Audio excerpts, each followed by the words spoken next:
마태복음 22장 1절 이하에 보면 예수님께서 혼인잔치의 비유에 대한 말씀을 하십니다. 어떤 마을의 임금님이 혼인잔치를 베풀기 위해 종들을 보내 사람들을 초대했는데 사람들이 각자 일로 바빠서 초대에 응하지 않자 임금님이 매우 노하셔서 조금 하자가 있는 사람들이라도 이들을 다 혼인잔치에 초대하도록 해서 결국 잔치자리가 손님들로 가득 차게 됩니다. 이 혼인잔치의 비유는 이 시대를 사는 모든 그리스도인들의 천국 입성 여부를 비유하는 말씀이지만 범위를 좁혀서 주님 오심이 임박한 마지막 때란 사실을 분명하게 인식하며 사는 소위 깨어있다는 그리스도인들에게도 그대로 적용되는 비유의 말씀입니다. 그런 의미에서 볼 때 여기서 말씀하는 혼인잔치는 주님이 공중 강림하신 후 공중에서 벌어질 혼인잔치를 의미할 수 있는데 이 혼인잔치 초대에 응하지 않은 사람들은 지금 시대를 사는 이들 대다수입니다. 이들은 예수님을 영접하지 않은 불신자들과 거듭나지 않은 명목상의 신자들, 즉 실제 삶은 하나님과 상관없이 사는 사람들입니다. 즉 주님의 다시 오심에 전혀 관심이 없고 자기 생활에 모든 관심에 초점을 두고 그렇게 사는 모든 사람들을 통칭합니다. 그런데 여기서 주목해 볼 것은 혼인잔치에 초대받아서 들어왔으나 예복을 입지 않은 사람입니다. 분명 종들이 그 사람을 초대해서 혼인잔치에 들어온 것임에도 예복을 입지 않았기에 결국 쫓겨난다고 말씀합니다. 이르되 친구여 어찌하여 예복을 입지 않고 여기 들어왔느냐 하니 그가 아무 말도 못하거늘 임금이 사환들에게 말하되 그 손발을 묶어 바깥 어두운 데에 내던지라 거기서 슬피 울며 이를 갈게 되리라 하니라. 마태복음 22장 12절에서 13절.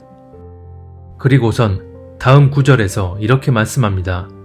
청함을 받은 자는 많되 택함을 입은 자는 적으니라. 마태복음 22장 14절. 청함을 받은 자와 택함을 입은 자, 이 두 경우의 차이는 무엇일까요? 이는 바로 중심의 차이입니다. 하나님 보시기에 중심이 온전한지의 여부가 우리가 혼인잔치에 들어갈 예복을 입고 있느냐 아니냐의 차이인 것입니다. 청함을 받은 자는 혼인잔치가 벌어진다는 사실을 알고 있었습니다. 그리고 비록 하자가 있는 삶을 살고 있었지만 자기 나름대로 할 일도 있었을 것입니다. 허나 그는 모든 걸 다 내려놓고 초대에 응해서 그 혼인잔치에 갔습니다. 마찬가지로 지금 이 마지막 때라는 사실을 이런저런 정보와 지식을 습득하여 누구보다 잘 알고 있고 주님이 공중 강림하실 때 당신의 신부들을 데려가신다는 사실을 잘 압니다. 그래서 늘 깨어 있어야 한다는 의식 속에 실생활에서 예배 생활 철저히 지키며 기도와 말씀 읽기에도 열심을 다합니다. 그런데 이분이 이처럼 종교적 열심을 다하는 이유는 다른 게 아닙니다. 환란에 남겨지게 되면 너무 힘들고 고통스러울 것 같으니까. 그래서 그 전에 공중 혼인잔치, 즉 휴거되기를 소망하는 것입니다. 이유가 바로 이것입니다. 마지막 때임을 누구보다 자각함으로써 종교 행위에 열심을 다하는 목적은 단 하나, 휴거되기 위해서. 휴거되기 위한 목적은 환란에 남으면 너무 고통스럽고 힘드니까. 그렇다면 하나님이 보시는 이분의 중심은 어떨까요?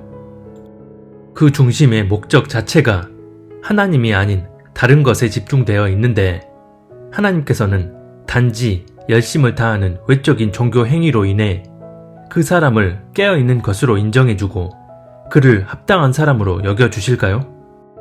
이는 결국 혼인잔치가 열린다는 사실을 누구보다 잘 알고 자기 할 일이 있었음에도 내려놓고 초대에 응해서 그 잔치 자리에 갔지만 예복을 입지 않은 상태와 다를 게 없는 경우입니다. 최근에 휴거에 관한 영상을 올리자 많은 분들이 환란에 남으면 너무 힘들 것 같아서 첫 번째로 휴거되길 소망한다는 댓글들을 다셨습니다. 이런 댓글들을 보면서 안타까운 마음이 들었습니다. 주님을 무엇보다 사랑해서 그 주님 만나길 소망하는 게 아니라 환란에 남겨지는 게 두려워서가 그 이유라면 시대적 현실을 누구보다 잘 알고 분별하더라도 아무런 의미가 없습니다. 초점이 하나님이 아닌 다른 곳을 향해 있기 때문입니다. 이런 경우 스스로를 돌아보며 인식하지 못하면 안타깝지만 내가 원하고 소망하는 것은 그저 헛된 바람에 그치게 됩니다. 혼인잔치에 들어갈 수 있는 예복을 입었는지의 여부는 우리의 중심에서 기반되기 때문입니다. 사랑함과 경외함은 하나입니다. 사랑 없는 경외함이 있을 수 없고 경외함 없는 사랑은 있을 수 없습니다. 하나님을 향한 경외함 없이 하나님을 사랑한다고 하면 자기 생각대로 하나님을 재단하고 자기 종교적 기준대로 삶을 살게 됩니다. 스스로 하나님과 친하다고 여기며 하나님 뜻과 상관없이 말하고 행동하면서도 아무런 내면의 브레이크도 걸리지 않습니다. 반대로 사랑 없이 경외함만 있다고 한다면 실상은 경외함이 아니라 인간적인 두려움일 뿐인데 이 또한 마찬가지로 자기 생각과 기준에 의한 행동 규범을 설정해 놓고 삶 가운데 이렇게 행동하지 않으면 지옥과는 끔찍한 죄를 짓는 것처럼 여깁니다. 즉 하나님을 사랑하기 때문이 아니라 천국 가기 위해 지옥 가기 싫어서가 목적이 되는 것입니다. 하나님을 경외할 줄 알아야 하나님을 사랑할 수 있고 하나님을 사랑해야 하나님을 경외할 수 있습니다.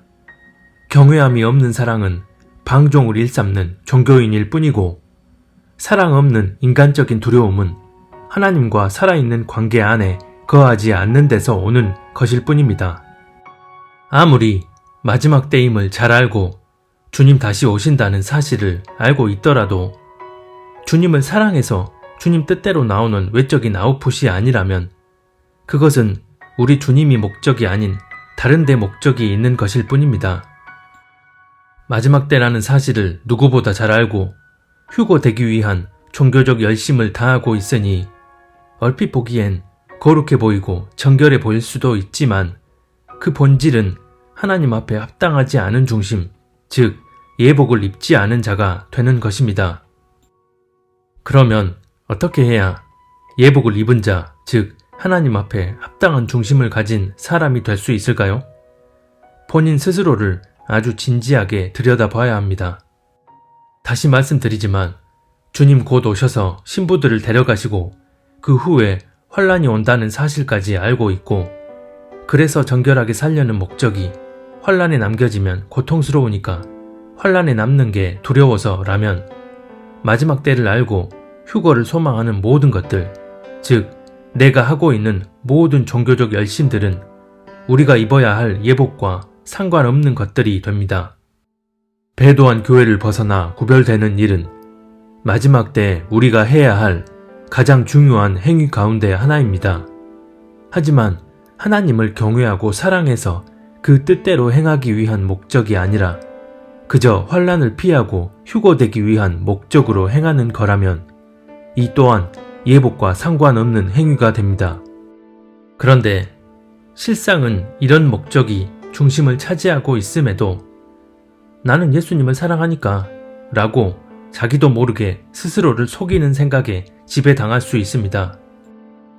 내가 정말 말도 안 되는 힘들고 어려운 상황 속에서도 주님 뜻에 순종하며 그 뜻대로 나아갈 수 있는지를 스스로에게 한번 질문해 보시기 바랍니다.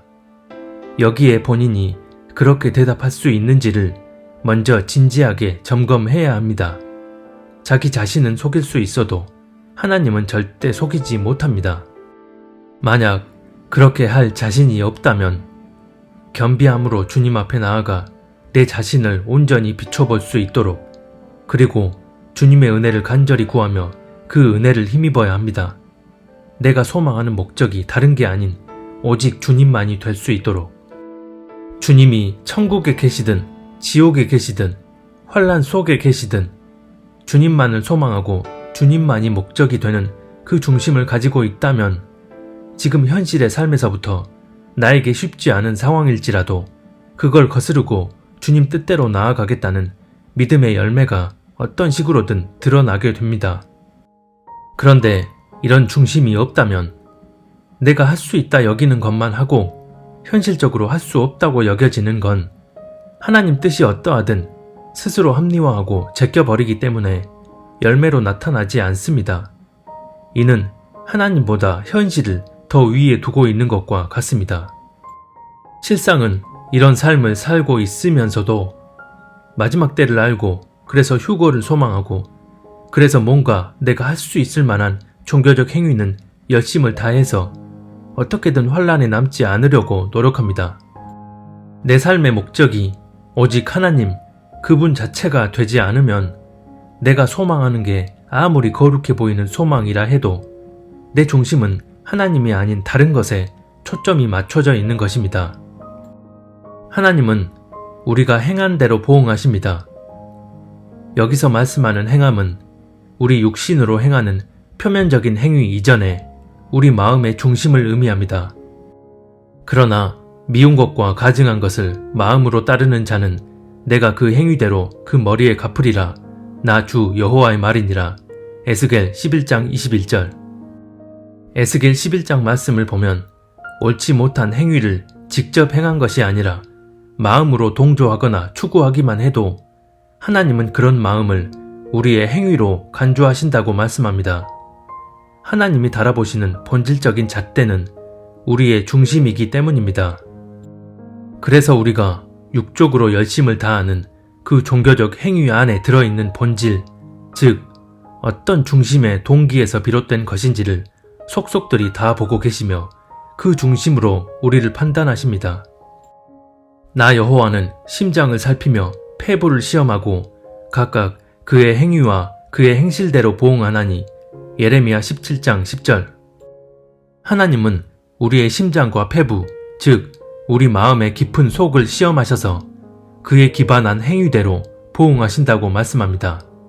그래서 중심이 온전치 못한 상태에서 외적인 행위가 아무리 뻔지르르해 보여도 온전한 중심에서 기반된 행위여야만 그 의미가 있는 것입니다. 마지막 때라는 사실을 분별하는 것보다 주님 오심을 알고 휴거되길 소망하는 것보다 훨씬 더 중요한 것은 내가 알고 내가 소망하는 모든 것들이 오직 주님만을 목적으로 하고 있느냐입니다. 이런 중심을 가진 사람들, 즉 예복을 입은 자들이 혼인잔치에 청함받은 자에 그치지 않고 택함을 받은 자가 될 수 있습니다.